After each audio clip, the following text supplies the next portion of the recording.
नमस्कार, आप देख रहे हैं प्राइम न्यूज और मैं हूं आपके साथ आलोक शुक्ला और मैं हूं आपके साथ मोनिका गुप्ता। गणतंत्र दिवस पर किसानों की ट्रैक्टर परेड के दौरान लाल किले पर उपद्रवियों द्वारा तिरंगे के अपमान की तस्वीरें हम सब ने देखी है, लेकिन उपद्रवियों के निशाने पर लाल किला ही नहीं बल्कि राम मंदिर और केदारनाथ की झांकी भी थी। किसानों के वेश में छिपे दंगाइयों ने गणतंत्र दिवस की परेड में शामिल राम मंदिर और बाबा केदारनाथ की झांकी को भी विशेष तौर पर निशाना बनाया और तोड़फोड़ की, जिसकी तस्वीर अब सामने आ चुकी है। झांकी की सुरक्षा में लगे दिल्ली पुलिस के जवानों ने बताया कि जो प्रदर्शनकारी आए थे उन्होंने विशेष रूप से राम मंदिर और केदारनाथ की झांकी को टारगेट किया। तो वही उन्होंने कहा कि जो राम मंदिर और केदारनाथ के स्टैचू लगे थे उसे तोड़ दिया गया। वहीं दूसरी तरफ किसानों की ट्रैक्टर परेड में हुई हिंसा के बाद पुलिस लगातार एक्शन में है। गाजीपुर बॉर्डर की अगर बात करें तो गाजीपुर बॉर्डर पर दिल्ली और यूपी की पुलिस तैनात की गई है। पुलिस ने गाजीपुर बॉर्डर पर मौजूद किसानों से सड़क खाली करने को कहा है। पुलिस के सूत्रों के हवाले से खबर आ रही है कि बॉर्डर खाली कराने के लिए दिल्ली और यूपी की पुलिस ज्वाइंट ऑपरेशन कर सकती है। अब सवाल ये उठता है कि ये तो कृषि कानून का विरोध कर रहे थे, झांकियों पर क्यों हमला किया गया? आखिर क्यों झांकियों को टारगेट किया गया? आखिर राम मंदिर और बाबा केदारनाथ झांकी से उपद्रवियों को क्या तकलीफ थी? सवाल यह भी कि 2 महीने से जारी किसान आंदोलन क्या अब खत्म हो जाएगा? क्या किसानों के आंदोलन को खत्म करने के लिए बड़ी साजिश रची गई? किसानों के वेश में उपद्रवियों के पीछे कौन सी साजिश थी और किसानों के आंदोलन को बदनाम करने के लिए उपद्रव के पीछे कौन है? आज इन्हीं तमाम सवालों पर हम चर्चा करेंगे और अपनी डिबेट में जानने की हम पूरी कोशिश करेंगे कि जो हिंसा हुई, जो अपमान हुआ, जो गणतंत्र दिवस के दिन पूरा हिंदुस्तान शर्मसार हुआ है, उसका आखिरकार जिम्मेदार कौन है? दंगाइयों की कलंक गाथा की आज हम बात करेंगे और किसानों के भेष में उपद्रवी कौन थे और उपद्रव जिसने मचाया, देश को बदनाम किया, उस पर क्या है? और किसान आंदोलन हिंसा में अब तक क्या हुआ आपको बताते हैं। लाल किला में हिंसा करने वालों पर केस दर्ज हुआ है। किसान नेताओं के खिलाफ लुकआउट नोटिस भी जारी किया गया है। जो वहां से भाग गए, फरार हो गए, उनको ढूंढा जा रहा है और सिंघू बॉर्डर से किसानों ने सद्भावना मार्च निकाली है। अब किसानों का यह कहना है कि हमको बदनाम किया जा रहा है। 3 किसान संगठनों ने आंदोलन से अलग होने का ऐलान भी कर दिया है। बिल्कुल, तो ऐसे में ये तमाम अपडेट हम आप तक पहुंचा रहे हैं कि अब तक क्या कुछ हो चुका है, किस तरीके से लगातार अब इस पूरे मामले पर एक्शन लिया जा रहा है। किसान आंदोलन हिंसा में अब तक क्या कुछ हुआ और क्या कुछ एक्शन लिया जा रहा है, ये हम आपको बता रहे हैं। बागपत में पुलिस ने लाठीचार्ज कर किसानों को हटाया है। जो प्रदर्शन चल रहा था, टेंट वहां से हटाया गया। साथ ही साथ लाल किले पर धार्मिक झंडा लगाने वाले की पहचान भी हो चुकी है। अब कार्रवाई लगातार तेज की जा रही है। लाल किले में हिंसा करने वालों पर राजद्रोह का केस दर्ज किया गया है और साथ ही किसान नेताओं के खिलाफ लुकआउट नोटिस जारी किया गया है। तो लगातार सीसीटीवी फुटेज और लगातार जो वीडियोस वायरल हो रहे हैं जिसमें हिंसा दिख रही है, उन तमाम वीडियोस को देखा जा रहा है और उन्हीं की तर्ज पर अब लगातार इस केस में, इस पूरे मामले में अब तेजी लाई जा रही है और कार्रवाई हो रही है। बिल्कुल मोनिका, और इस पर बहस करने के लिए हमारे साथ तमाम मेहमान जुड़े हुए हैं। दिनेश सिंह हमारे साथ हैं, प्रवक्ता बीजेपी हैं, बहुत बहुत स्वागत है आपका प्राइम न्यूज पर। शबाना खंडेलवाल है हमारे साथ, प्रदेश महासचिव उत्तर प्रदेश कांग्रेस कमेटी है, बहुत बहुत स्वागत है आपका प्राइम न्यूज पर। कपिल श्रीवास्तव हमारे साथ, प्रवक्ता सपा है, बहुत बहुत स्वागत है आपका। अशोक पवार जी मेरे साथ किसान नेता के तौर पर स्टूडियो में मौजूद हैं और यतीमा चेतनानंद सरस्वती धर्मगुरु के रूप में मेरे साथ जुड़े हुए हैं। तो सबसे पहले दिनेश जी आपके पास ही आते हैं, आपको क्या लगता है? लगातार इसमें विपक्ष बोल रहा है कि साजिश रची गई है किसानों को बदनाम करने की। एक सवाल तो यह भी उठता है कि क्या जानबूझकर सरकार को भी बदनाम किया जा रहा है या बदनामी के दाग किसान और सरकार दोनों पर उछालने की कोशिश की गई है? आलोक जी, आप जब से आंदोलन चल रहा है तब से हम लोग इस पर किसी न किसी रूप में इसमें चर्चा कर रहे हैं। प्रतिदिन चर्चा में कहीं ना कहीं हम लोग शामिल हो रहे हैं जी। कौन किसको बदनाम करने की कोशिश कर रहा है? 26 जनवरी के कृत्य से दूध का दूध और पानी का पानी हो गया। वही किसान संगठन, वही किसान नेता जो 26 जनवरी को कह रहे थे हम जवान और किसान दोनों कदम ताल कर चलेंगे और इस गणतंत्र दिवस के परेड में वो भी अपनी सहभागिता सुनिश्चित करना चाहते हैं। उन्होंने ना तो गढ़ का ध्यान रखा, ना पंथ का ध्यान रखा। एक तरफ उन्होंने गढ़ को भी नहीं छोड़ा, दूसरे तरफ उन्होंने पंथ को भी तार तार कर दिया। ये तो ना किसान नेता थे, ना इनको हम भारतीय कह सकते थे, क्योंकि ऐसे कृत्य करने के बाद कौन खुश हुआ? या तो पाकिस्तान खुश हुआ, या तो चीन खुश हुआ, या तो तथाकथित मुट्ठी भर कुछ नेता, किसान नेता जो अपने आप को कह रहे हैं वो खुश हुए होंगे। अगर वो खुश हैं तो उनको हम भारतीय कैसे मान लें? उनको कैसे खुशी मिल सकती है? लेकिन दिनेश जी, जिम्मेदारी तो आपकी भी बनती है, जवाबदेही तो आपकी भी बनती है यहाँ पर, क्योंकि विपक्ष लगातार ये सवाल दाग रहा है कि कहां गई आपकी इंटेलिजेंस टीम, कहां गई आपकी सिक्योरिटी? 26 जनवरी के दिन लाल किले की प्राचीर पर कोई दूसरा झंडा फहराया जाता है और यहाँ पर कोई कुछ नहीं कर पाता। सरकार की भी जवाबदेही इस पर बनती है। बिल्कुल, ऐसा हो कैसे गया? बहुत अच्छा सवाल किया, बहुत अच्छा आपने सवाल किया। सरकार की जिम्मेदारी बनती है सरकार के पास पास इंटेलिजेंट इनपुट भी था और बार बार हम लोग कह रहे थे, हमारी सरकार कह रही थी, हमारी पुलिस कह रही थी कि इन किसान संगठनों की आड़ में बहुत सारे उपद्रवी इसमें शामिल है। इनको किसान नेताओं को जिन लोगों ने एफिडेविट दिया था, जिन लोगों को लिखित तौर पर कहा था कि हम अपने रास्ते पर चलेंगे, हम रास्ते से डिरेल नहीं होंगे, तो किसान नेताओं को अपनी जिम्मेदारी लेनी चाहिए। जब उनको कहा गया था आप 12 बजे के बाद रिंग रोड पे आए, रिंग रोड के बाहर रहेंगे, तो 9 बजे कैसे उन्होंने बैरिकेड को तोड़ दिया। पुलिस का काम होता है, प्रशासन का काम होता है बैरिकेड लगाना, लोहे के बैरिकेड तोड़ दिए, पत्थर के बैरिकेड को उखाड़ कर फेंक दिया। वहां पर जो गाड़ियां खड़ी की गई थी उनको रोकने के लिए, उनको हटाकर चकनाचूर कर दिया। ये किसकी जिम्मेदारी बनती है? तो आप कह रहे हैं कि आपको धोखा दिया गया है। पहले यहाँ पर कहा गया कि हम सहयोग करेंगे, लेकिन उसके बाद यहाँ पर उपद्रव दिखाया गया, हिंसा की गई। आप यही कह रहे हैं दिनेश जी?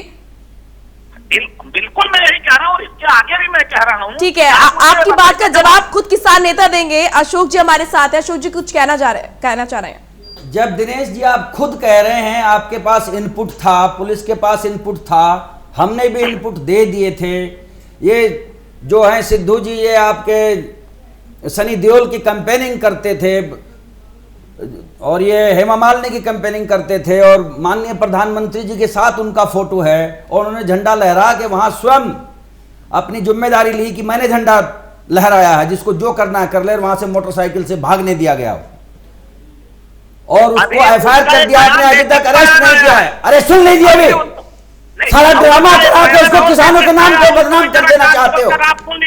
सारा ड्रामा आप लोगों ने कराया है।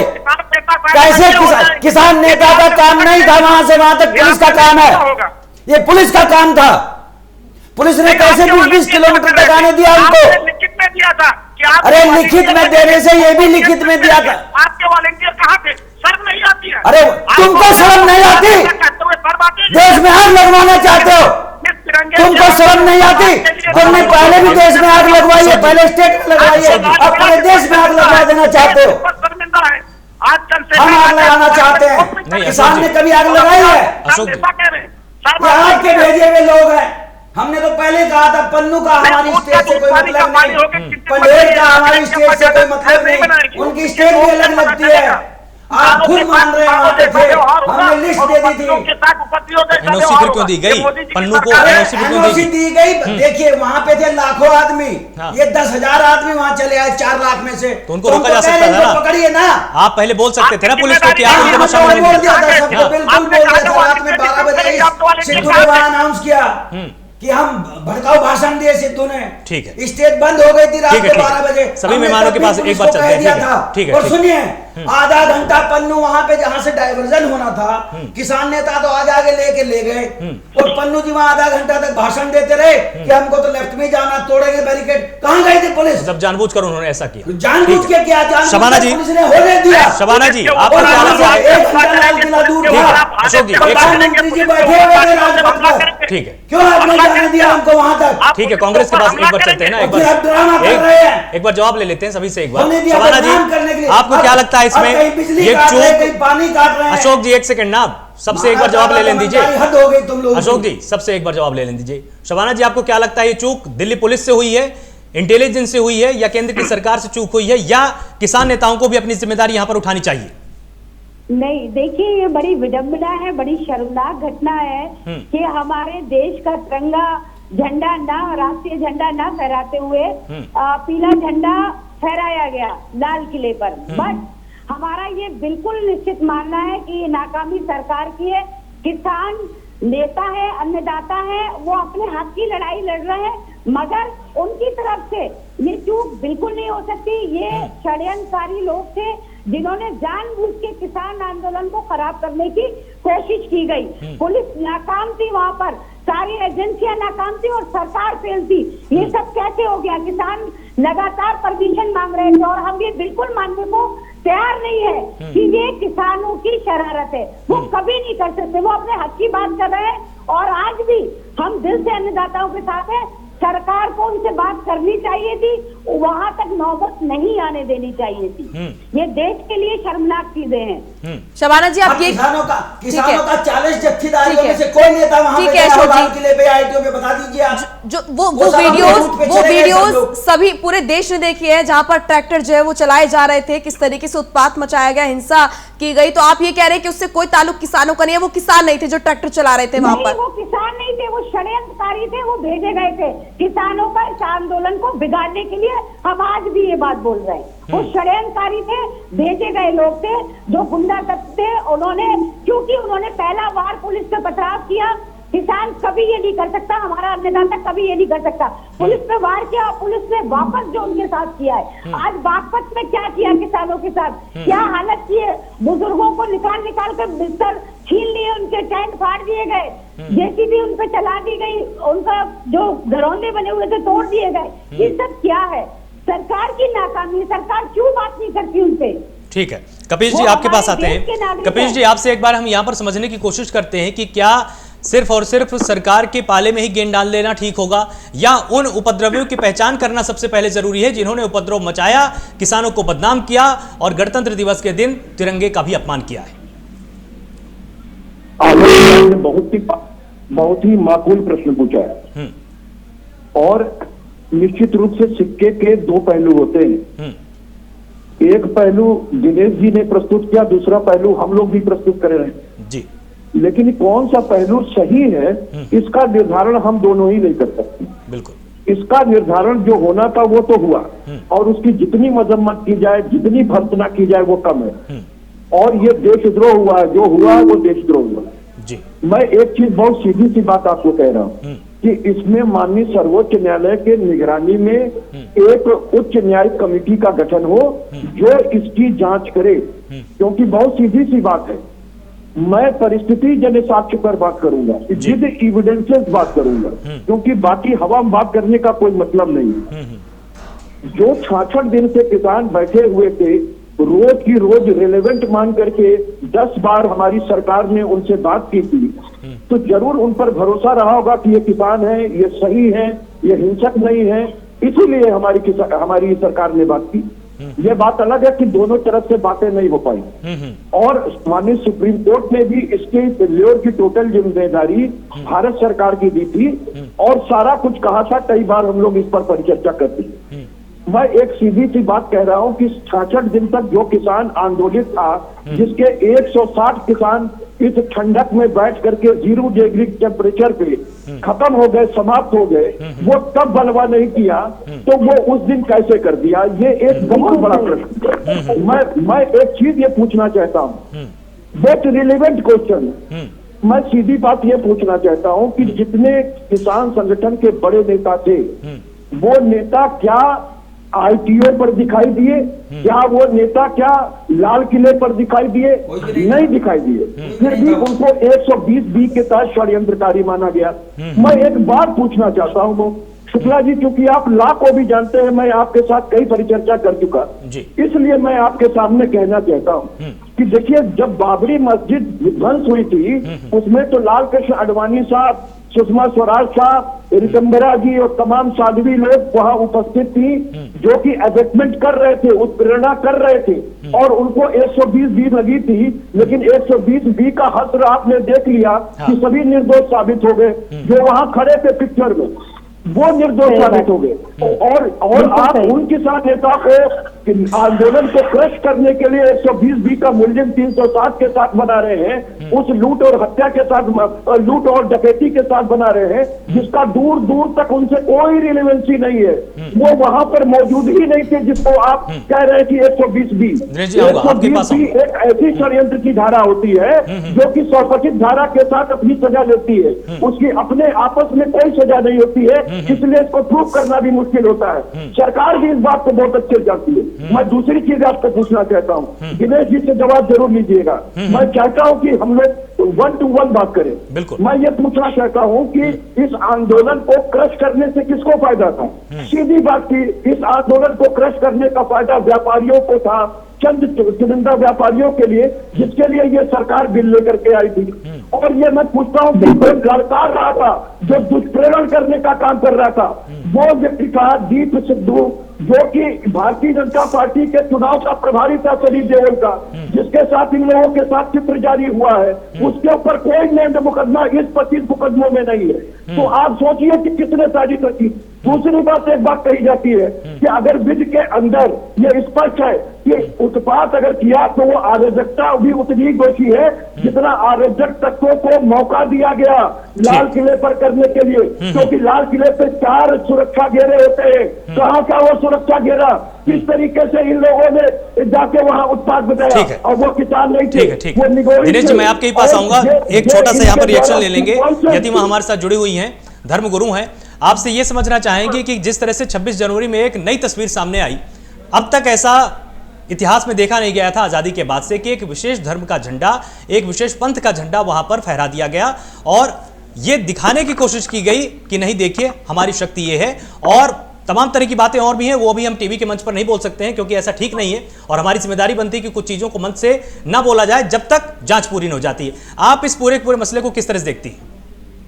देखिए, बहुत शर्मसार करने वाला, विश्व में जो छवि कल भारत की 26 जनवरी को भारत की गई है, उससे ये स्पष्ट हो जाता है कि आने वाले कल का जो आने वाला हमारा कल है वो बहुत बहुत खतरनाक साबित होने वाला है। उसका कारण ये है कि कल ये 26 जनवरी को ये दिखाया गया कि भीड़ तंत्र किसी भी सिस्टम पर हावी हो सकता है। और जहां तक बात आईबी या एलआईयू या इंटेलिजेंस के इनपुट की है, तो मुझे लगता है कि इंटेलिजेंस के पास 100% ये इनपुट था। जिस दिन उमर खालिद के नारे वहां लगाए जा रहे थे, खालिस्तान के नारे वहां लगाए जा रहे थे, तो ये स्पष्ट हो गया था कि ये किसानों का आंदोलन हाईजेक करने का प्रयास लगातार किया जा रहा है दोनों तरफ से। देखिए, आज सबके चरित्र दागदार हैं, चाहे वो सरकार हो, चाहे वो किसान नेता हो, और चाहे वो वहाँ एक पंथ विशेष का झंडा फहराने वाले हो। कोई भी इस जिम्मेदारी से आज बच नहीं सकता है कि हमने विश्व में भारत की जो छवि, जब हम विकास के मार्ग पर चलने की बात कर रहे थे तो हमने भारत की छवि को खराब किया है। भारत, हमारे यहाँ बहुत सा विदेशी फंड आ रहा था, लगातार ये कहा जा रहा था कि विदेशी को ऑर्गेनाइज कर रहे हैं आंदोलन को, तो क्यों नहीं पहले ही वार्ता करके इसको समाप्त किया गया। और अगर समाप्त भी नहीं किया गया था तो हम लोग खुद बहुत आंदोलनों में रहे हैं। आंदोलनों में हमेशा पुलिस पिकेट होती है, जो हमारी सेना की पिकेट होती है, वो आंदोलनकारियों के ट्रैक्टर या जिस भी वाहन जो ने अपनी रैली को निकालना होता है वो आगे चलती है। ये व्यवस्था का जितने भी फुटेज हम लोग देख रहे हैं उनमें ये व्यवस्थाएं नदारद थी।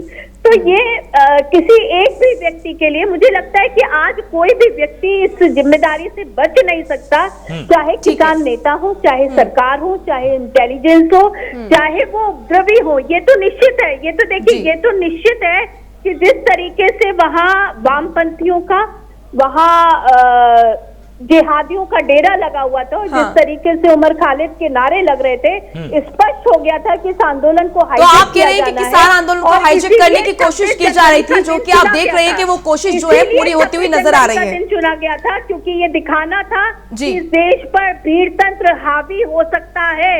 ये एक बड़ा संदेश देना था ऐसे लोगों को जो हमारे राष्ट्र के द्रोही देश है। पाकिस्तान आज खुल के जश्न मना रहा है, तो ये एक संदेश जो हम लोगों ने दिया है मिलकर, सबको इसकी जिम्मेदारी लेनी चाहिए और बिल्कुल किसी एक की जिम्मेदारी नहीं होनी चाहिए इस पर, ठीक है, करना चाहिए ताकि आगे आने वाला कल सुरक्षित हो सके। ठीक है, दिनेश जी कुछ कहना चाह रहे थे बहुत देर से। दिनेश जी, जिस तरीके से तमाम सवाल जो है यहाँ पर, खासकर यहाँ पर सवाल सरकार पर भी उठाए जा रहे हैं कि वो सुरक्षा का घेरा कैसे भेद दिया गया, खासकर 26 जनवरी पर, गणतंत्र दिवस के मौके पर, जब सिक्योरिटी और ज्यादा टाइट होनी चाहिए थी, दोगुनी होनी चाहिए थी, तब हम इस तरह की तस्वीरें देख रहे थे 26 जनवरी पर लाल किले से। मोनिका जी, अभी हमारे साथी गला फाड़ फाड़ के चिल्ला रहे थे और दोस्त हमारा सरकार पर और पुलिस प्रशासन को दे जी। आप देखिए उन पटरियों की मंशा क्या थी और हमारी सरकार, हमारी पुलिस प्रशासन ने कितनी बाखूबी से उससे निपटा। अगर वो भी वही करते, हो सकता है उनको जाने ना देते, अगर चाहते तो लाल किले पर ना पहुंचते, लेकिन परिणाम क्या होता? दिल्ली की सड़कें रक्त रंजित होती, कुछ गोलियां चलती, कुछ लाशें गिरती। ये लोग तो यही चाह रहे थे। तो अभी गला फाड़ के चिल्ला रहे थे और सर्टिफिकेट बांट रहे थे। अभी ये लोग अपने आप आईबी से ज्यादा एक्सपर्ट है। ये लोग कह रहे हैं कि नहीं उपद्रवियों को लाया गया, इनसे उनका ताल्लुक है, इस पार्टी से ताल्लुक है। आईबी नहीं खोज पाई, लेकिन ये खोज के बाद ये तो में बोलता नहीं हूँ तो अशोक जी एक सेकंड उनको अपनी बात पूरी करने दीजिए, आप फिर बोलिएगा, आप फिर बोलिएगा। दोनों लोगों को सुना, ध्यान से सुना। ठीक है, बोलिए दिनेश जी। सुन लेंगे तो अच्छा बोल लेंगे। मैं बोलिए। ये निवेदन कर रहा था, साजिश तो उनको यही थी कि गोलीबारी होती, कुछ लाशें गिरती और सरकार को और पुलिस को बदनाम करने की कोशिश की जाती। मुझे लगता है कि दिल्ली पुलिस ने जिस बाखूबी के साथ इस चुनौती से निपटा है, वहां पर देखिए महिला पुलिसकर्मी वहां सड़कों पर बैठ गई, उनसे निवेदन कर रही कि आप आगे मत बढ़िए, आप घेरे को मत तोड़िए। लेकिन किस तरह से वो उपद्रवी, किस तरह से ऐसे ट्रैक्टर चलाया जाता है। अरे हम भी किसान के बेटे हैं। जब मोनिका जी मैं आपसे चर्चा कर रहा हूँ तो मैं गाँव में बैठ के चर्चा कर रहा हूँ, मैं किसानी को जानता हूँ। किसान हो ही नहीं सकते, यहाँ बैठ के सर्टिफिकेट बांटने का काम कर रहे हैं। किसान है, हमारी सरकार किसानों के गुणवत्ता करेगी। आप भी हैं और ये हमारे जो हिंदू धर्म के धर्म गुरु हैं, आप किसान के बेटे हैं। आप ये बताइए क्या किसान को एमएसपी का कानून मिलना चाहिए कि नहीं मिलना चाहिए? पहले उनकी बात तो पूरी हो जाए एक बार अशोक जी। मारो गोली, क्या होगा? टेररिस्ट पकड़ो, सजा दो।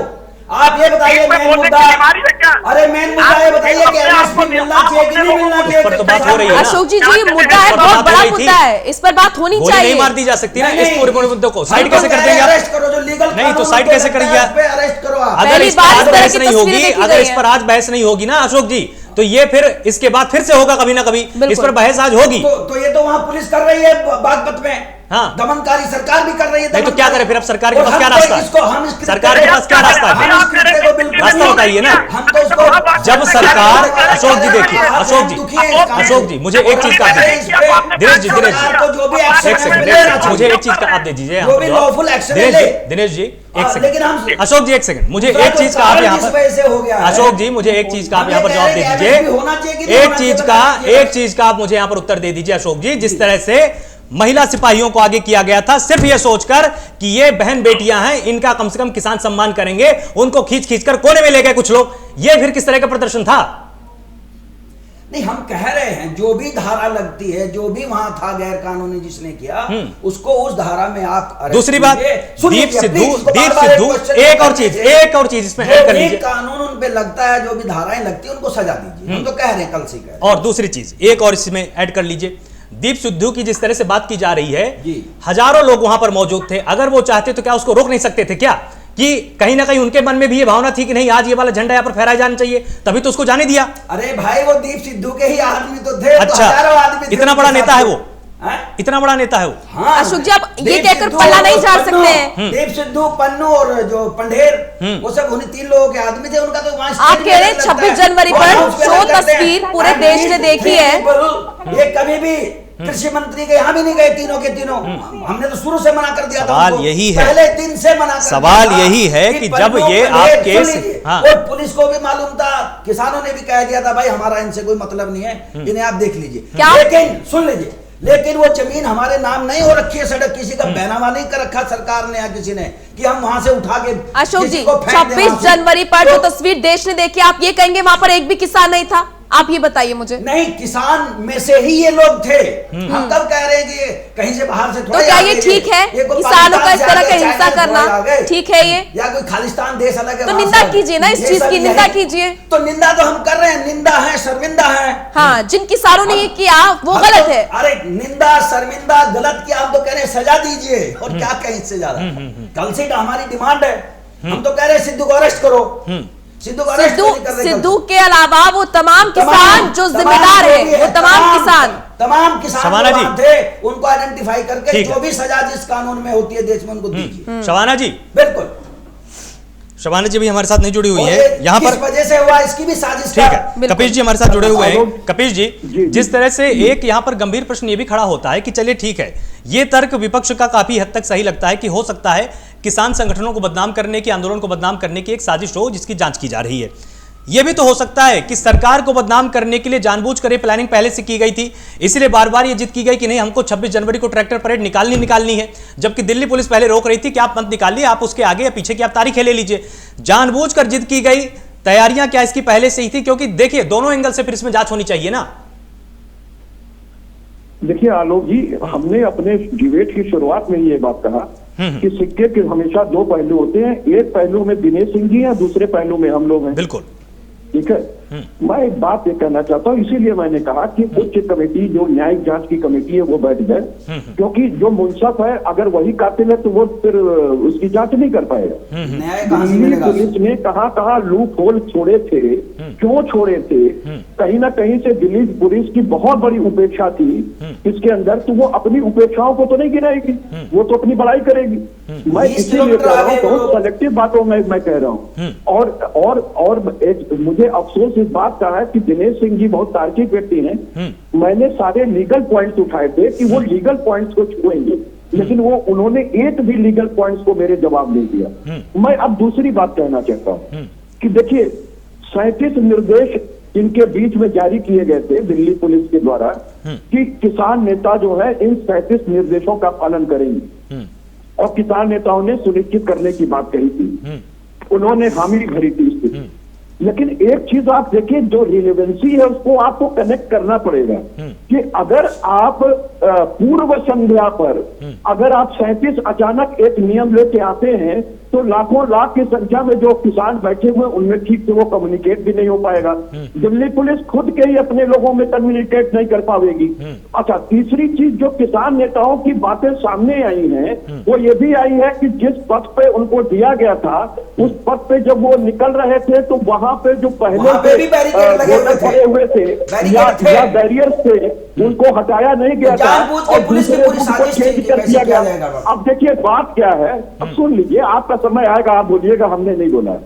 और मैं लीगली बात को कह रहा हूँ, परिस्थिति जन साक्ष्य प्रस्तुत कर रहे हैं। दिनेश जी ना आप वहां मौजूद थे, ना मैं मौजूद था, ना आलोक जी मौजूद थे। बात परिस्थिति जन चीजों की ही होनी चाहिए जो रेलिवेंसी को लिए हुए हो, क्योंकि हम लोग एक हश्र पर पहुंचना चाहते हैं कि इस देश के कलंक पर जो कलंक माथे पे लगा है इसका जिम्मेदार कौन है, उसको बिल्कुल नहीं बख्शा जाना चाहिए, चाहे जो कोई भी हो। मैं एक चीज ये कह रहा हूं कि जब किसान नेता, आप देखिए आपके पास सारे आलोक जी ट्रैक्टर के फुटेज मौजूद हैं जो पुलिस को दौड़ा रहे थे। आपने देखा होगा कि 3 ट्रैक्टर पीछे से एक ट्रैक्टर एक लाल रंग का निकलता है जिसपे काले रंग का एंगल लगा रहता है, और वो पहले 3 ट्रैक्टरों को मारता है पीछे से किसानों के, और उसके बाद वो आगे निकलता है किसानों के ट्रैक्टर को ठोकते हुए, और वो पूरा जो है नाचता है और दौड़ाता है पुलिस वालों को। ये मीडिया भीड़ देख रही है, सारी चीजें देख रही है। 7 से 8 ट्रैक्टर ऐसे होंगे जिनको आप चिन्हित कर लीजिए, तो सिर्फ उन्होंने ही हंगामा क्रिएट किया। अब मॉब अगर कहीं जा रहा है और उसमें 100 लोग इस तरीके के अराजक पहले से बैठे, आप बताइए आईटीओ पर वो वहीं से उल्टा मार्ग पे भगा दिए गए। ये लाल किले पे कौन लोग पहुंच गए, अचानक कहां से पहुंच गए, इसकी जांच होनी चाहिए कि नहीं कि दिल्ली में वो तो एक धर्म के लोग थे, खालसा पंथ और तमाम चीज के लोग थे, वहां ये सिद्धू कैसे पहुंच गया जो कि उकसाने का काम कर रहा था, और उसके विरुद्ध अभी तक नेम्ड FIR क्यों नहीं है? तो किस नेम्ड FIR में एक भी सिद्धू के खिलाफ नहीं है? प्रश्न ये है। तो ये कहीं ना कहीं रेलिवेंसी की बात करता है कि सरकार के ऊपर ये निशाना है कि सरकार ने आखिर सिद्धू के ऊपर क्यों नहीं ये केस किया, अब तक उसकी गिरफ्तारी क्यों नहीं की? ये सारी चीजें तो सरकार और दिल्ली पुलिस को बतानी है। नहीं, बहुत अच्छी बात है, कम से कम कपीश जी अपने समय पर बोलते हो, तार्किक ढंग से बोलते हैं। मैं वही का बात का जवाब दे रहा हूँ। जिसकी बात आप बार बार कर रहे हैं उसके नाम में FIR है, वो जांच कर रहे हैं, उसकी भी गिरफ्तारी होगी। हम ये नहीं कह रहे कोई बख्शे नहीं जाएंगे, और भारतीय जनता पार्टी की सरकार में कम से कम कपीश जी मान लीजिए ये तो होता है, किसी अपराधी के साथ कोई खड़ा नहीं होता है। और सुनिए, आप कह रहे हैं कि पुलिस क्या कर रही थी? 394 पुलिस के जवान घायल अवस्था में है, उसमें कितने ICU में है? एक बार भी आपने उनकी तरफ से कुछ नहीं कहा कि बताइए पुलिस वाले चाहते तो बिल्कुल जो आप कह रहे हैं उनको ITO के आगे न बढ़ने दिया जाता, लेकिन शायद उनको गोली चलानी पड़ती। और वही काम हमारे दिल्ली के नौजवान पुलिस वालों ने नहीं किया। दिक्कत इस बात की है कि हम आप भी धरना प्रदर्शन करते हैं, हम आप भी बैरिकेड तोड़ते हैं, लेकिन जो लीडर होता है, जो लीड करता है, वो सारे मॉब को नियंत्रित करने का भी काम करता है। बिल्कुल। तो किसान संगठन इसकी जिम्मेदारी लिए थे, क्या किसान संगठन के वो नेता, क्या उनका टैक्टर सबसे आगे था? वो कहाँ थे? उस भीड़ के नेपथ्य से वो गायब थे। तो कह रहे हैं कि जांच होनी चाहिए, बिल्कुल होनी चाहिए। उनको आगे करके वो कहाँ चले गए? वो ट्रैक्टर कैसे 3 ट्रैक्टरों को ठोकर मारकर आ गया? और इसकी रचना किसने की? ये तो जो टेलर हुआ, इस टेलर के पीछे वो लोग हैं जिनकी राजनीति खत्म हो गई है और इस आंदोलन के बहाने अपनी राजनीति तलाश रहे थे, ऐसे लोग भी एक्सपोज होंगे। थोड़ा सा धैर्य रखिए। और मुझे लगता है सरकार ने और प्रशासन ने जो किया इससे बेहतर कुछ नहीं हो सकता था कपील जी। नहीं तो जो किसान संगठन कर रहे थे, जो उपद्रव कर रहे थे, अगर वही काम पुलिस भी की होती तो आज पता नहीं क्या होती। आज तो पूरी दुनिया जो है थू कर रही है, लेकिन हमारे कुछ लोग बैठ के यहाँ भी कर रहे हैं। तमाम लोगों का एक जो सबसे अहम प्रश्न है वो प्रश्न ये है कि जब पहले से ही हमने बता दिया था कि इस तरह के असामाजिक तत्व हमारे बीच में मौजूद हैं, तो आखिर उनको चिन्हित करके अलग क्यों नहीं किया गया? और दूसरी बात, जब आपको अंदेशा था, आपके पास इनपुट था, तो आपने तब सीआरपीएफ की इतनी सारी बटालियन वहां पर तैनात क्यों नहीं की? देखिए आलोक, बहुत अच्छा सवाल है। जब हमने कहा कि आपके आंदोलन में खालिस्तान के नारे लग रहे हैं, तो यही किसान संगठन कह रहे थे कि हमारे आंदोलन को बदनाम किया जा रहा है। ऐसी कोई बात नहीं। हम कह रहे थे, हमारे इनपुट कह रहे थे, हमारे नेता कह रहे थे, पुलिस वाले कह रहे थे कि नहीं देखिए इसमें उमर खालिद के नारे लग रहे हैं। इसमें सारे वही लोग हैं जो सीए के आंदोलन में थे, जो शाहीन बाग में थे, वही नेता इसको समर्थन कर रहे हैं जो शाहीन बाग को समर्थन कर रहे थे। ये आलोक जी एक दिन की रचना नहीं है, ये पीड़ा 370 की है, ये पीड़ा शाहीन बाग की है। लोग फूट कर बाहर। अरे इसमें शर्म कीजिए, शर्म। इसमें 370 वाला सीए शाहीन बाग कहां से आ गया? शाहीन बाग वाला पहुंच गया था वहां। बीच से क्या मतलब है? अब शाहीन बाग से क्यों कंफ्यूज कर रहे हैं इसको? शाहीन बाग वहाँ है, आंदोलन चल रहा है, पंजाब का किसान है, एक किसान है अशोक जी, लकड़ी बांधे हुए, शाहीन बाग वाला दूसरा उसमें उल्टी टोपी पहनता है। शबाना जी, क्या आप बकवास किए जा रहे हैं? शबाना जी जवाब दीजिए। शबाना जी कुछ बोल रहे हैं। शाहीन बाग एक सेकंड की बात कर रहे हैं। एक दूसरे की बातों को कम से कम बकवास मत बोलिए ना डिबेट में बैठ के। आप ये बताइए शाहीन बाग से क्या मतलब इसका? उन्होंने अपनी बात बोली, आप फिर अपनी बात बोल दीजिए। नहीं, अगर आप इसी तरह से बोलने लग जाएंगे एक दूसरे की बातों को, अगर आप एक दूसरे की बातों को बकवास बोलने लग जाएंगे, अगर आप एक दूसरे की बातों को इस तरह से, अशोक जी हम ये कह रहे हैं, आप सब यहाँ कह रहे हैं किसान है, अशोक जी, हिंदू धर्म गुरु है, अशोक जी, क्या किसानों को उनका न्यूनतम अधिकार नहीं अशोक मिलना जी, चाहिए? आज न्यूनतम समर्थन मूल्य नहीं है विषय हमारा। हमने किया 60 दिन तक इस पे बात, वही तो मैं 60 दिन तक हमने इस पे बात की है। कि आप यहाँ ले आए इसको। अरे 60 दिन तक हमने इस पे बात की है, तो फिर आज वो मुद्दा नहीं है। आज मुद्दा देश की सुरक्षा है और इसी पर आज हम यहाँ पर फोकस करेंगे। एक सेकंड नहीं रुके, उसके लिए हमने ऐसे नहीं। और एक दूसरे की बातों को यहाँ पर कम से कम बैठ के टीवी स्क्रीन पर बकवास मत बोलिए, तर्कों पर आप लोग बात कीजिए। एक दूसरे की बात को बकवास बोलना ये क्या तरीका है? सुनिए ना, अरे तो सुनिए ना एक दूसरे को, आप अपनी बात को रख दीजिए ना, फिर आप अपनी बात को वहां पर रख पाएंगे। शबाना जी जवाब दीजिए। उल्टा सीधा क्यों बोलते हैं? शाहीन बाग 370 बोलने दीजिए। कभी कुछ बोलते हैं, कभी चाहिए कि जो घटना घटी हमारे देश के लिए वो शर्मसार करने वाली है और बाहर इंडिया में नहीं, हिंदुस्तान से बाहर भी उसकी निंदा होगी। ये नहीं होना चाहिए था। ये सरकार की नाकामी है कि उनकी एजेंसियां फेल है, पुलिस प्रशासन की नाकामी है। हम आज भी ये कहने को तैयार नहीं है कि हमारे किसान ऐसा कर सकते हैं। वो अन्नदाता है, वो अपनी हक की लड़ाई के लिए वहाँ बैठे हैं। दूसरी बात, ये अगर राम मंदिर पे आप कह रहे हैं कि उसके लिए उसको तोड़ दिया गया, उसके नक्शे को या झांकी बनाया गया था, झांकी बनाई गई थी, मैं ये मानने को तैयार नहीं हूँ। राम सबके है, सिर्फ बीजेपी वालों की नहीं है, वो सबके है, हर हिंदू के हैं, हर मुसलमान के, हर किसान के, राम श्री राम सबके हैं। इसलिए मैं ये मान नहीं सकती कि अन्नदाता राम की झांकी पे हमला करें या तोड़ दें। हमारे किसानों का षड्यंत्र नहीं था, ये जरूर षड्यंत्रकारी थे और निश्चित तौर पर उनको चिन्हित किया जाना चाहिए, उनके खिलाफ सख्त कार्रवाई करनी चाहिए। ये हमारे देश के मान सम्मान की बात है, अभिमान की बात है। ठीक है, चेतनानंद जी आप अब यहाँ पर जवाब दीजिए। आप कुछ बोलना चाह रही थी काफी देर से। लगातार इस बात को कह रही हूँ कि ये देश को, ये विश्व को एक संदेश दिया गया है, ये सरकारों को एक चेतावनी दी गई है, एक पुलिस चेतावनी है। जिन लोगों ने, मैं देवेश जी की बात से बिल्कुल सहमत हूँ, जिन लोगों ने शाहीन बाग किया उसकी परिणति दिल्ली ने जिस तरीके से झेली, एक अंकित शर्मा को किस तरीके से चाकू से घोंप कर मार दिया गया, शायद आज भी हमारी स्थितियों से वो विस्मित नहीं हुआ है। वही परिदृश्य 26 जनवरी को दिखाने का प्रयास किया गया और ये बताने का प्रयास किया गया कि जिस दिन हमारी जनसंख्या बढ़ जाएगी हम इस देश पर कब्जा कर लेंगे। इससे कोई भी, देखिए कोई भी किसान नेता, मैं समझती हूँ कोई भी किसान ये वो लोग थे जिन्होंने जिहादी हरकतें की। राम मंदिर की झांकी को छूने वाले किसान नेता नहीं हो सकते, अन्नदाता नहीं हो सकता, लेकिन उन उपद्रवियों को, उन जिहादियों को आज चिन्हित करना अनिवार्य हो गया है जिन्होंने इतनी विभत्स घटना को अंजाम दिया। 350 से ज्यादा पुलिसकर्मी आहत हैं, लेकिन मुझे लगता है, देखिए, उनके साथ मेरी संपूर्ण संवेदनाएं हैं, लेकिन उसके बावजूद भी हमें लाल किले की सुरक्षा का प्रबंध करना चाहिए था। देवेश जी, हमें ये जिम्मेदारी लेनी चाहिए। जिसकी सरकार होती है, जिसके हाथ में प्रशासन होता है, अगर लाल किले की प्राचीर से, जहां से हमारा तिरंगा फहराया जाता है, वहां किसी भी पंथ का अगर आज झंडा फहराया गया, तो ये निश्चित है कि कल दूसरे संप्रदाय, दूसरे धर्म के लोग इसका प्रयास करेंगे। ये एक गंभीर चेतावनी है सरकार को, और सरकार को इसको स्वीकार करना चाहिए, दंडित करना चाहिए, चिन्हित करना चाहिए ऐसे लोगों को। कि वो सनी देओल के लोग थे जिन्होंने झंडा फहराया था, पूछताछ होनी चाहिए, कार्रवाई होनी चाहिए निश्चित तौर पर उनके ऊपर। एक सेकंड शबाना जी, आप कहना क्या चाह रही हैं? सनी देओल के लोग थे, इससे मैं आपका मतलब जानना चाह रही थी। लोगों का कहना है कि ये उनके लोग थे, उनका झंडा लिए होते, कार्रवाई निश्चित तौर पर होनी चाहिए। हमें जिहादी में इसमें नहीं बांटना चाहिए देश को। नहीं, फोटो की फोटो पर बात मत कीजिए ना, फोटो तो बहुत से नेताओं की, बहुत से लोगों के साथ वायरल होती है। जब राम मंदिर की झांकी निकलती है तो किन लोगों के सीने पर ये भी बताइए कि किसको इसका दर्द था।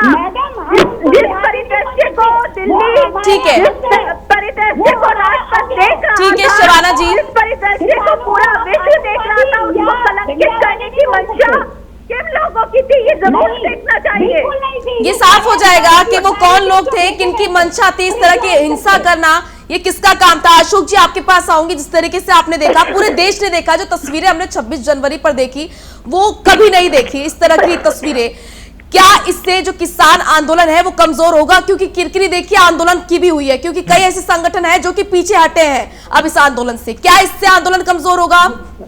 मैडम, मैं पहले आपके पहले जो प्रश्न आप पूछ रहे थे कि फोटो से कुछ नहीं होता है, सिद्धू जो है वो सनी देओल के साथ में, नहीं, मैं आपको करेक्ट कर देती हूँ। मेरा कहना ये था कि सिर्फ फोटो के नाम पर आप किसी को डिफेंड नहीं कर सकते। फोटो बहुत से लोगों की वोट के साथ वायरल होती है। उसी का वो केवल फोटो नहीं है, उसी जिप्सी में पोल कैंपेनिंग कर रहे हैं दोनों। इधर ये है सनी देओल, इधर जो है ये है सिद्धू, और भी बहुत लोग हैं। पूरी कैंपेनिंग हो रही है, ठीक है। और वो उनके स्टार कैंपेनर थे वहां के, और वो स्टार कैंपेनर थे इवन हेमा मालिनी जी के, और फोटो उनकी प्रधानमंत्री जी के साथ है भी है।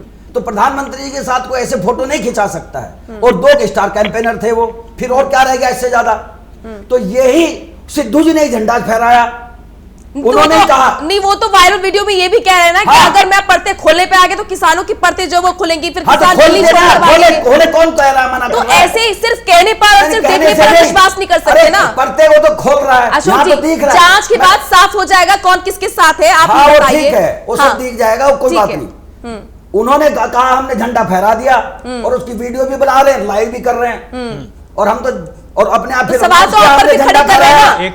हमने झंडा फहराया, उन्होंने कहा ना है, तो हम तो कह रहे हैं उनको तुरंत अरेस्ट करना था, जाने क्यों दिया? मेरे अंदर एक छोटी सी जिज्ञासा है अशोक जी, मेरे अंदर एक और उसके बाद जितने भी वहां हैं, हम तो कह रहे हैं जितने भी लोग उपद्रवी थे, जिन्होंने पुलिस के साथ वो चिन्हित होंगे। मेरे अंदर जो भी कानून अलाउ करता है उनके खिलाफ आप मुकदमा कीजिए। सुन लीजिए, आपको जो पुलिस के साथ हो गया थोड़ा बहुत लग रहा है, सुनिए, ये अलाउ किया, this was allowed to happen actually. आप ये साजिश है, साजिश है, वहां से 20 किलोमीटर। आपकी बातों में संवेदनशीलता है कहीं? नहीं, संवेदनशील पुलिस वालों ने छूट दी थी, आ जाओ हमारा सिर फोड़ दो। नहीं, क्योंकि 20 किलोमीटर क्यों आने दिया पुलिस ने? अच्छा, हाँ, रोका नहीं पुलिस ने कहीं पर भी? अगर पुलिस वाले रोकते नहीं तो उनको फिर पीटा कैसे? 1.5 घंटा लगता है। अगर पुलिस वाले आने देते सिर्फ तो इनको फिर पीटा कैसे गया? नहीं, बीच में वो तो हट जाते हैं फिर रास्ते से। वो पिटते क्यों? पुलिस वाले पिटते क्यों? ये साजिश के तहत कराया मुझे गया एक है। चीज का आप जवाब दे दीजिए। और दूसरा, मुझे देखिए अशोक जी, आप खुद को डिफेंड नहीं कर सकते ये कहकर कि ये सिर्फ साजिश है। जो है शहीद हो गए, उसके बाद पूरे देश ने देखा है, तस्वीरें जो है उसमें देखी है किस तरीके से उपद्रव मचाया जा रहा है। ट्रैक्टर यहाँ पर गाजीपुर से जो रैली निकलती है, वो ट्रैक्टर पहुंचते हैं वहां पर, वो सब पूरे देश ने देखा है। जांच के बाद पता चलेगा कौन इसके पीछे है, लेकिन आप ये नहीं कह सकते कि ये सिर्फ साजिश है। ये कहकर आप डिफेंड नहीं कर सकते इस आंदोलन को। देखिए वहां जो पहुंचे हैं बहुत कम 5-10% लोग पहुंचे हैं जो ये खुराफाती टाइप के लोग थे। बाकी मेजोरिटी कोई लीडर जो है 40 के 40 जत्थे जो जाते हैं कृषि मंत्री से बात करने, उनमें से कोई गया हो। जी, मेरे सवाल का आपने एक्चुअली क्या हुआ है, जो लीडर लोग थे जो उनके फॉलोवर थे वो तो मेन प्रॉपर रूट पे चले गए, कहीं उनमें मेन रूट पे भी बैरिकेडिंग मिली है, क्योंकि रात में पुलिस ने इतना कंफ्यूजन कर रखा था। रात के 12 बजे 26 जनवरी को रूट तय किया। पहले रिंग रोड मांग रहे थे, रिंग रोड के बाद उन्होंने बंदोबस्त कर दिया भी रिंग रोड पे नहीं होगा, 4-5 रिंग बना दिए, 4-5 रिंग बना दिए, चलो दिल्ली में नहीं घुसेंगे बार बार, वो भी किसानों ने एग्री कर लिया। फिर रात को 12 बजे भी जाके कुछ और संशोधन कर दिया, चलो भाई वो भी मान लिया। फिर उसके बाद क्या देखते हैं कि जो उन्होंने बंदोबस्त किया था, जो रूट थे उन पे भी बैरिकेड लगे हुए थे, तो जाएं कैसे, उसमें वहां कंफ्यूजन हो गया, कुछ को सीधे चले गए, कुछ लेफ्ट को। जो मेरा सवाल था, तो पुलिस को जो मेरा सवाल था उस पर जहां पे यूटर्न थे हमारा सिंपल आपकी बात पे जो एक करबला वाला चौक था और एक ये जो था आपका आईटीओ वाला जहां से यूटर्न लेना था, वहां पे इनको जाने ही नहीं देना चाहिए था। हजरत निजामुद्दीन ब्रिज से आगे या अक्षरधाम से आगे वहां पे पुलिस का पूरा बंदोबस्त होना चाहिए था, बैरिकेड बहुत मजबूत होने चाहिए थे, बस ट्रक फरक जो लगाने थे वहीं लगा देते। नहीं ठीक है, ये और करबला में लगा देते वो। वैसे अशोक जी ये पहली बार है वो करबला चौकी बोलते हैं इसको, ये पहली बार वैसे देश में देखा है, बात खत्म हो जाती। ये पहली बार 7 में से सुन लीजिए 9 जगह से किसान एंटर किए, केवल 2 ही जगह पे किसानों ने ये उपद्रव किया है। मतलब आप लेकिन मानते हैं जगह पर दिल्ली पुलिस सफल हुई, हमारा शांतिपूर्ण था बिल्कुल। तो ये जो है वजह से हो गया, ये कौन लोग थे, ये प्रायोजित तरीके से किया गया है। इसमें एक देखो सिद्धू कौन है सबको मालूम है, पन्नू कौन है सबको मालूम है, हमने पहले ही पुलिस को भी बता दिया गया था 10 बार। पंडेर कौन है बता दिया गया था, भाई ये सब अराजक तत्व है, इनको देखिए निकालिए नहीं तो अरेस्ट कीजिए, हमने बोल दिया था। और वो उस स्टेज पे भी हम शेयर नहीं करने देते, आप समझ लीजिए बात। We never allowed Sidhu and Pannu ji and Pander ji to share the stage. और वो कभी भी आप पूछ लीजिए सरकार से, क्या वो नरेंद्र तोमर जी के पास गए हैं? तो इन लोगों ने उपद्रव किया है भाई, तो इनको अरेस्ट क्यों नहीं कर रहे? ठीक है, एक प्रश्न का उत्तर मैं यहां पर दिनेश जी से ले लेता हूं। दिनेश जी, लगातार ये शोर मचाया जा रहा है कि ये जो कुछ भी हुआ, या तो इसमें दिल्ली पुलिस शामिल है, या तो इसमें केंद्र की सरकार शामिल है, या फिर ये बीजेपी जानबूझकर कर रही है। मेरे एक चीज यहां पर समझ में नहीं आती है, क्या कोई सिस्टम, क्या कोई सरकार, क्या कोई पार्टी या कोई एक संगठन इतना मूर्ख हो सकता है क्या कि दीप सिद्धू को भेजेगा और उसको पहले यह बोलकर भेजेगा कि झंडा फहराने से पहले जाना भैया तुम जाके पहले लाइव कर देना ताकि उसको हर कोई देख पाए? ये क्या साजिश नहीं है? आलोक जी, अशोक जी से बात में ही देखिए कितने मासूमियत से, मतलब एक बार भी उनको कोई वहाँ धर्मध्वज, मतलब राष्ट्रध्वज और धर्मध्वज में क्या अंतर है, जरा भी इनके शब्दों में भी पीड़ा नहीं झलक रही है। और दूसरी बात ये कह रहे हैं पुलिस कमिश्नर के ऊपर हो गए। अरे भैया आपके मेन रूट को बंद किया था, आप कह रहे थे ना जिस रूट पे हमको जाने देना चाहिए था वो रूट भी बंद था। अरे भैया क्यों ना बंद हो, आपको जाने की परमिशन 12 बजे थी, आपने उस रोड को तोड़ दिया 9 बजे, क्यों आपने? सही बिंदु आपने उठाया, सही बिंदु है। जवाब दीजिए, 9 बजे आपने। नंबर 1, दूसरी चीज दमदम जी कह रहे थे कि राम झांकी की जो बात चल रही थी कि हमारे सबके राम, अगर सबके राम होते तो 500 साल दंश को न झेलते और कोई एक दल जाके सर्वोच्च न्यायालय में एफिडेविट न देता और राम के अस्तित्व पर सवाल न खड़ा करता। नंबर 1, वो 26 जनवरी को वही झांकी सर्वप्रथम आई, उसके बाद भी देखिए आलोक की किन झांकियों को टारगेट किया गया, बाबा केदारनाथ धाम की झांकी को, राम मंदिर की झांकी को, जो हमारे राष्ट्रीय चेतना के संवाहक हैं उनको टारगेट किया गया, और उस तिरंगे को जो हमारे राष्ट्रीय आदर्श हैं, जिनके तिरंगे के मान और सम्मान के लिए लोगों को सर कट गए लेकिन हाथ में तिरंगा उठाने के थामे रह गए और बैठ के यहाँ अशोक जी कह रहे थे आपको पुलिस को तो आपने चिन्हित कर दिया, बीजेपी को आपको चिन्हित कर दिया, अशोक जी अभी तक आप चिन्हित नहीं हो पाए, अब आप जैसे लोग चिन्हित होंगे कि जो पीछे से बैठकर अपने लोगों को आप नियंत्रित नहीं कर पाए। सारा दोष आप पुलिस को दे रहे हैं। अरे पुलिस प्रशासन का आपके पास 26 जनवरी को उन्होंने जो संयम बरता उसी का परिणाम है कि हम यहाँ पर चर्चा कर रहे हैं। उन्हीं वही बनाई थे, बात ही नहीं आएगी किसी के सामने। ठीक है, हम आप बैठ के चर्चा कर रहे हैं और पूरी दुनिया दिनेश जी जवाब दे रही है। शबाना जी छोटा सा बिल्कुल जवाब दे दीजिए, फिर उसके बाद आपके पास आपके आंदोलन पर लोग फूक रहे हैं। बिल्कुल जगह नहीं है किसानों के लिए। हाँ दिनेश जी एक मिनट उनकी पहले बात आ जाए ना। जो गलत है, जिन्होंने गलत किया उनको सजा मिलनी चाहिए। किसान नेताओं का उत्तरदायित्व बनता है उन लोगों को पकड़ कर सामने लाए और बताएं कि वो गलत कर रहे थे, ले आए पकड़ के सामने। पल्ला क्यों झाड़ रहे हैं? अशोक जी पल्ला क्यों भाग रहे हैं? पकड़ के ले आए अपने अपने संगठन में से खुराबाजी के उपद्रवी है वो पकड़ के लाए, बंद करें पुलिस को। पानी की नाटी को देखने जाने का टाइम है, हॉस्पिटल में जाकर, मगर हमारे किसान भाइयों से मिलने का टाइम नहीं है। अरे यार, अगर आपको तो कोई जानकारी ही नहीं है, आपको सारे राउंड की बातें उन किसान भाइयों के साथ हुई है। हमारी सरकार ही किसानों के हित में काम कर रही है और आप बैठ के यहाँ किसानों की बात कर रही है। जानकारी एबीसीडी है नहीं। ठीक। हाँ दिनेश जी, अशोक जी, अब आप दिनेश जी, मैं आपकी उस चीज का जवाब दे देता हूँ। कपिल जी, उस इसके बाद चीज का आपके पास जवाब दे देता हूँ। आप कह रहे हैं कि किसान 9 बजे, अरे सुन लीजिए जरा। आप तो नहीं नियंत्रित कर पाए अपने लोगों को, आप अरे पकड़ कर सामने लाइए। नहीं, आप ये कह रहे हैं किसान 8-9 बजे ही चल दिए थे, उसका एक्सप्लेनेशन देते हैं। ये केस चलाइए, एक बार ले आइए पकड़ के। षड्यंत्र के तहत हो रहा है। अरे हम उस टाइम दिनेश जी मैं 8-9 बजे टेलीविजन देख रहा था, हमने कहा रिपब्लिक डे परेड देख लें, ये तो सब चलेगा 12 बजे के बाद, लेकिन टीवी पे पूरा अनाउंस हो रहा था। अरे सुनो भैया, अरे सुनिए दिनेश जी, आप अपनी बात रख दीजिए ना, बोलिए। दिनेश जी 8-9 बजे से टेलीविजन चैनल पे चल रहा था कि पुलिस ने वो टीकरी बॉर्डर से बैरिकेड हटाने शुरू कर दिए और सिंगू बॉर्डर से भी 8 बजे बैरिकेड हटाने शुरू कर दिए। अरे तुमने क्यों बॉर्डर से हटाने शुरू कर दिया 8 बजे?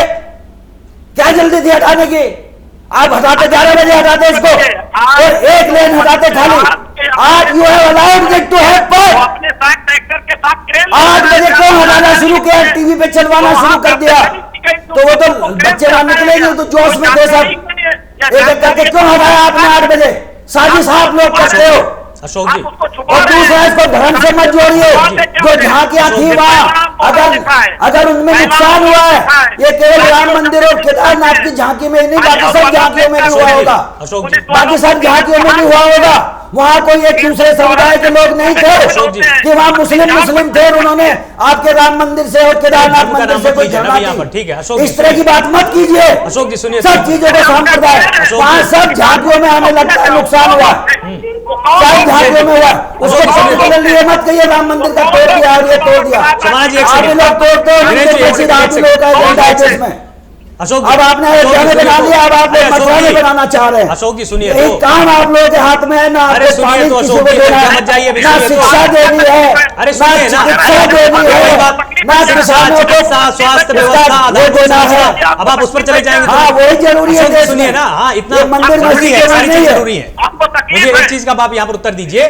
मान लीजिए उसी काम में देश को लगा दिया, मान लीजिए कोई मंदिर निकाल लिया इसमें से भी। मान लीजिए कोई एक रास्ता है, इसमें से मंदिर में बाकी झांकी नहीं दिख रही आपको, बाकी सब इंडियन है। आपको तकलीफ देखिए, उसमें से राम मंदिर की झांकी खाली डैमेज हो गई, सब झांकियां डैमेज हुई होंगी तो ऐसे कोई नहीं करवा कि राम मंदिर की झांकी करेगा। मत कीजिए ना अशोक जी, अब आप इसको धागे नहीं दे रहे कि आपने क्योंकि बैरिकेटिंग हटा दी तो मुझे एक चीज का आप उत्तर दे दीजिए ना करने का, ये गलत है। अशोक जी मुझे एक चीज का उत्तर दीजिए। अरे ठीक है, सारी बातें ठीक है आपकी, आप मुझे एक चीज का उत्तर ये दे दीजिए। मान लीजिए कोई किसी रास्ते से जा रहा है, उस रास्ते से उसको जाने नहीं दिया जा रहा है, उसने एक नया रास्ता अपनाया, क्या वो सिर्फ इस जिद पर कि मुझे दूसरे रास्ते से जाने दिया जा रहा है, वो जाके कहीं दूसरी जगह पर तिरंगे को नीचे उठाकर फेंक देगा और जाकर दूसरा झंडा फहरा देगा क्या, अगर इसकी योजना नहीं थी तो?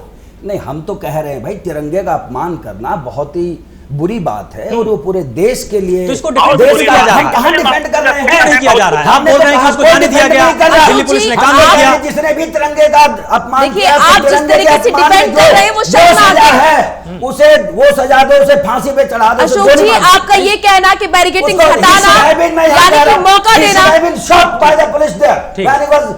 जी ठीक है कपिल जी, ये सजा है तो दे देते वहीं। कपिल जी कुछ कहना चाहिए? सीआरपीएफ के अंडर होता रहा ये लाल किला, वो भी हो जाता तो उस पर भी एक नहीं वो जो सजा होती है हमारा देश का लो अलाउ करता है वही क्या होता फिर उसके बाद? मैंने कहा अगर ये अलाउ है कपिल तो जी कर देते। कपिल जी अब कुछ बोल रहे हैं, सुनिए कपिल जी। देखिए आलोक भाई, मैं एक चीज कहना चाहता हूँ, दोषारोपण प्रत्यारोपण तो सब होता रहेगा, लेकिन हम लोग जिस में बैठे कि आखिर दोषी और गुनाहगार कौन है ये खोजा जा रहा है, बिल्कुल, क्योंकि यही आत्ममंथन हो रहा है। अभी माननीय दिनेश सिंह जी ने ये चीज बताई कि हमारी पुलिस ने जो है वो बहुत सहिष्णुता दिखाई और इस वजह से 350 पुलिस घायल हुई। देखिए, बात सहिष्णुता दिखाने की नहीं है, कानून से बड़ा कोई नहीं है। अगर मैं कोई गलत काम कर रहा हूँ, देश विरोधी काम कर रहा हूँ और मैं पुलिस की जान ले रहा हूँ, तो उसको पूरा कानूनी हक है कि वो मेरे ऊपर फायर झोंक दे। जितना बल मैं प्रयोग करूँ उतना बल प्रयोग करने का अधिकार आईपीसी का सेक्शन 80 देता है। मैं एक बात कहना ये चाहता हूँ कि देखिए, इस बात का आप किनारा मत लीजिए कि पुलिस बल का प्रयोग नहीं कर रही। आईटीओ पे पूरी तरीके से पुलिस ने भी अपना जो भी प्रतिरोध हो सकता था वो पूरा किया। ऐसा नहीं है, बिल्कुल किया, पूरा किया। ऐसा नहीं कि एक ही तरफ कोर्ट आई है। हमें बहुत दुख है, इस बात का दुख है कि आज जय जवान जय किसान की जगह मार जवान मार किसान के लेवल पे भारत सरकार ने अपनी हठधर्मिता पर ला करके खड़ा कर दिया। आज जिसके लिए ये कानून बनाया गया वो आज आंदोलित है, आप उनको सुनने के लिए तैयार नहीं है। मैं एक चीज बात ये कहना चाहता हूँ कि देखिए, कानून का शासन बनाना सरकार का काम है, और अगर हम कानून के तहत नहीं हैं तो कानून में जो प्रावधान है वो कभी श्रीवास्तव पे भी लागू होना चाहिए और दिनेश सिंह जी पे भी लागू होना चाहिए। वहां सहिष्णुता कानून नहीं देखता है, कानून ब्लाइंड होता है, वो न्याय देखता है, और आपने न्याय नहीं किया। मैं इसलिए कह रहा हूं कि एक जगह आप प्रतिरोध कर रहे थे, सीधे जो बॉर्डर चल रहे थे, बॉर्डर पे जो किसान चल रहे थे और जो बड़े किसान नेता चल रहे थे, वहां आपने पूरी फोर्सेस लगा रखी थी और आपने चारों सुरक्षा घेरा लाल किले से क्यों हटा दिया था? ये अचानक निगोही वहां कैसे पहुंच गए थे? वहां कहां अचानक सिद्धू पहुंच गए? मैं आपको कह रहा हूं, अब से वीडियो रिकॉर्डिंग करवाइए दिनेश सिंह जी, जनता के साथ न्याय कीजिए। वो 10 ट्रैक्टर खोजिए कि वो 10 ट्रैक्टर किसके थे जो कर्तव्य दिखा रहे थे, और जो वीडियो फिल्म में आ रहा पहले तो उस पर एनएसए लगाइए और उनके खिलाफ काम कीजिए। किसान नेताओं को समेटना, आंदोलन को प्रेस करना, जवाब ले लेते हैं इसका कोई लाभ नहीं होगा। देश होगा तो भारतीय जनता पार्टी भी होगी और समाजवादी पार्टी भी होगी। इसलिए जस्टिस कीजिए। आज जो आप काम कर रहे हैं वही हम पर भारी पड़ने वाला है पूरे देश पर। दिनेश जी जवाब दीजिए। देखिए, जो कपिल जी कह रहे हैं कि नहीं पुलिस को किसने रोका था, अरे पुलिस कहीं आसमान से नहीं आती है कपिल जी, आप भी ये जानते हैं। लेकिन जब वर्दी पहन लेती है तो विशेष हो जाती है। उस वर्दी का सम्मान सबको करना, यही हमारा संविधान सिखाता है। लेकिन जब आप वर्दी का सम्मान नहीं करेंगे, उन्हीं को आप पीटने लगेंगे, तो क्या करेंगे पुलिस? हमको बताइए। आप चाहते थे पुलिस गोली चलाए, आप कहिए या तो हाँ कि जो मुलायम सिंह यादव ने किया था कार से ऊपर, क्या उससे छाते को बचा दिया गया था? क्या बचाया?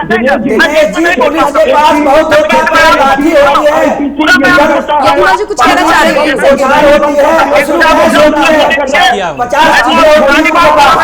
अरे क्या अगला गोली चला रहा है? सीधा गोली चला देना होता है कि पुलिस का काम? गोली चला दे, आप गोली चलाना चाहते हैं, आप गलत करके बोलिए। मैं एक बात ये कहता हूँ कि कानून सीआरपीसी ये कहती है कि सिर्फ मुंशफ एक सेकंड कपिल जी, एक सेकंड। सीआरपीसी बहुत कुछ कहती है ना, सीआरपीसी बहुत कुछ कहती है। एक सेकंड सुनिए जरा जब आपको समय कम है, समय कम है। एक सेकंड समय बहुत कम है, एक सेकंड उनका जवाब पूरा होने दे जाइए, उनका जवाब आ जाने दीजिए, समय कम है। दिनेश जी बोलिए। वकील बनकर लोग यहाँ बैठ गए। आलोक जी दिक्कत इस बात, बोलिए आप अपनी बात बोलिए। हम कह रहे हैं आलोक जी, जिसने अपने गणतंत्र को शर्मसार किया, जिसने इस देश के तिरंगे का अपमान किया, जिसने लाल किले को अपमान किया, आज उसी के पैरवी कान लोग यहाँ बैठ गए हैं। अफसोस इस बात है, पैरवी कान की नहीं है, ये सरकार इस योग्य नहीं है, इसे इस्तीफा दे देना चाहिए। जो देश के लाल किले को सुरक्षित न रख सके, उस सरकार को भारत पर राज करने का अधिकार नहीं है। एक लाइन का उत्तर चाहूंगा आपसे दिनेश जी। दिनेश जी एक लाइन का आपसे मैं उत्तर चाहूंगा क्योंकि समय हमारे पास बिल्कुल कम है। जो भी दोषी आएंगे आप उनके ऊपर कठोर से कठोर विधि सम्मत कार्रवाई करेंगे कि नहीं करेंगे? निश्चित तौर पर आलोक जी, निश्चित तौर पर जो भी इसमें बड़ी मछलियां हैं या छोटी मछलियां हैं, इस कृत्य के पीछे जिनकी सोच है, जिनका हाथ नहीं, जिनकी सोच है, उसका तक हमारी सरकार जाएगी और उनको कठोर से कठोर दंड देगी। यही लोग बाद में सीना तो पीटेंगे, देख लेना, छाती पीटेंगे यही लोग। ठीक है, आप सभी मेहमानों का बहुत बहुत शुक्रिया। है क्या? ठीक है, अशोक जी समय खत्म हो गया है। आप सभी मेहमानों का बहुत बहुत शुक्रिया हमारे साथ जुड़ने के लिए। आप सभी ने अपनी बात बहुत ही तर्कों के साथ यहाँ पर रखी है और एक दूसरे की बातों को आपने सुना है। हमें पूरी उम्मीद है कि इसमें जो भी दोषी हो, जिसकी विचारधारा रही हो, जिसकी सोच रही हो, जिसने रोडमैप बनाया हो, जिसने वहां पर उपद्रवियों को घुसाया हो, उन सब की पहचान की जाए और उस पर कठोर से कठोर एक्शन लिया जाए कल मैंने भगत सिंह को कोट किया था और आज भी भगत सिंह को ही यहां पर एक बार फिर से कोट कहूंगा। भगत सिंह ने साफ कहा था, क्रांति की दोधारी तलवार पर जब भी धार आती है वो वैचारिक पत्थर की रगड़ से आती है, हिंसा से कभी नहीं आती है। इस बात को ध्यान हम सभी को रखने की जरूरत है। बिल्कुल, 26 जनवरी के मौके पर जिन लोगों ने यहां पर देश को शर्मसार करने का काम किया, उन पर लगातार कार्रवाई हो रही है और लगातार कार्रवाई तेज होती हुई नजर आ रही है। वो सभी लोग सलाखों के पीछे जल्द ही नजर आएंगे।